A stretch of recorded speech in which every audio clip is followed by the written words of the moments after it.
دو بگلے اور کچھوا۔ ایک گھنے جنگل میں ایک خوبصورت جھیل تھی جہاں دو بگلے اور ایک عقل مند کچھوا رہتے تھے۔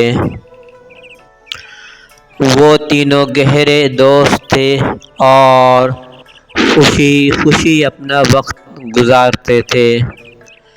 ایک سال بارش نہ ہوئی اور جھیل کا پانی خشک ہونے لگا۔ بگلوں کو فکر ہوئی کہ وہ یہاں زندہ نہیں رہ سکیں گے، اس لیے انہوں نے دوسری جھیل کی طرف جانے کا فیصلہ کیا۔ کچھوا اداس ہو گیا کیونکہ وہ اڑ نہیں سکتا تھا۔ اس نے بگلوں سے مدد مانگی۔ بگلوں نے ایک ترکیب سوچی۔ انہوں نے ایک مضبوط لکڑی لی اور کچھوا سے کہا کہ وہ اسے اپنے منہ سے زور سے پکڑ لے۔ بگلے لکڑی کے دونوں سروں کو چونچ میں دبا کر اڑیں گے اور اسے نئی جھیل تک لے جائیں گے، لیکن انہوں نے خبردار کیا کہ جو بھی ہو جائے اپنا منہ مت کھولنا ورنہ تم گر جاؤ گے۔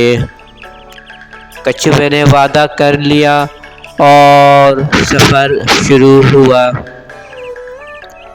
جیسے ہی وہ ایک گاؤں کے اوپر سے گزرنے لگے، لوگ حیرت سے اوپر دیکھنے لگے۔ کچھوے کو لکڑی سے لٹکتے دیکھ کر وہ ہنسنے لگے اور بولے، دیکھو یہ بے وقوف کچھوا خود کو اڑنے والا سمجھ رہا ہے۔ یہ سن کر کچھوا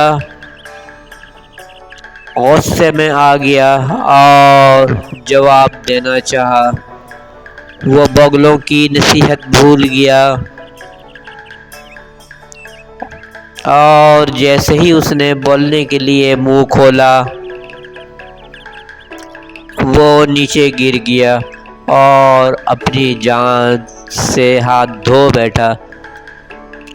بگلے اپنے دوست کی موت پر افسردہ ہو گئے اور خاموشی سے آگے بڑھ گئے۔ سبق: عقل مندی خاموش رہنے میں ہے۔ تھینکس، شکریہ، دھنیہ واد فار واچنگ۔